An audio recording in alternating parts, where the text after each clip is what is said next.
Assalamualaikum warahmatullahi wabarakatuh. Perkenalkan, nama saya Muhammad Irfanur. Saya berasal dari Kampung Jerani Buahan Pasar, RT 04 RW 02. Dalam pertemuan kali ini, saya akan membahas tentang dasar kerja mesin 4 langkah. Sesuai namanya, yaitu mesin dasar 4 langkah ya. Yang pertama itu ada langkah penghisapan, yang kedua kompresi, yang ketiga kerja, yang keempat buang. Yang pertama kita akan membahas tentang langkah penghisapan. Langkah penghisapan. Yang pertama, langkah penghisapan itu torak bekerja dari titik mati atas ke titik mati bawah. Lalu katup masuk terbuka dan katup buang tertutup. Ketiga, campuran bahan bakar dengan udara yang telah tercampur tadi di dalam karburator masuk dan dihisap ke dalam silinder. Nah, dan saat itu torak bekerja di titik mati bawah tuh, katup masuk akan tertutup. Nah, yang kedua, langkah kompresi atau biasa kita sebut dengan langkah penekanan. Nah, di langkah kompresi ini torak itu bekerja dari titik mati bawah ke titik mati atas. Lalu katup masuk dan katup buang, kedua-duanya tertutup sehingga gas yang telah dihisap tadi tidak dapat keluar pada waktu ditekan oleh torak.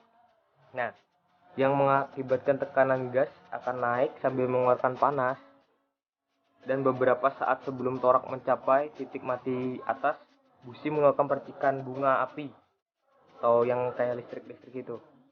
Nah, setelah itu gas atau bahan bakar yang telah mencapai tekanan tinggi tadi terbakar. Lalu akibat pembakaran bahan bakar tadi, tekanannya naik menjadi kira-kira 3 kali lipat. Nah, lalu langkah ketiga. Langkah ketiga itu langkah kerja atau langkah pengembangan. Saat ini keadaan kedua katup masih tertutup, dan gas yang terbakar tadi dengan temperatur dan tekanan yang tinggi akan mengembang kemudian menekan dan memaksa torak turun ke bawah dari titik mati atas ke titik bawah. Saat inilah pertama kali tenaga panas atau kalori dirubah menjadi tenaga bergerak atau tenaga mekanis.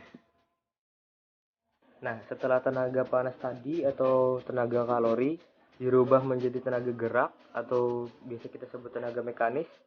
Lalu tenaga ini disalurkan melalui batang penggerak dan oleh force engkol dirubah menjadi gerak berputar. Selanjutnya yaitu langkah keempat, langkah pembuangan. Di langkah pembuangan ini katup buang terbuka dan katup masuk tertutup. Torak bergerak dari titik mati bawah ke titik mati atas. Lalu gas-gas sisa pembakaran terdorong oleh torak keluar melalui katup buang menuju udara bebas. Dan selanjutnya saya akan membahas tentang perbedaan antara mesin 4 tak dan 2 tak.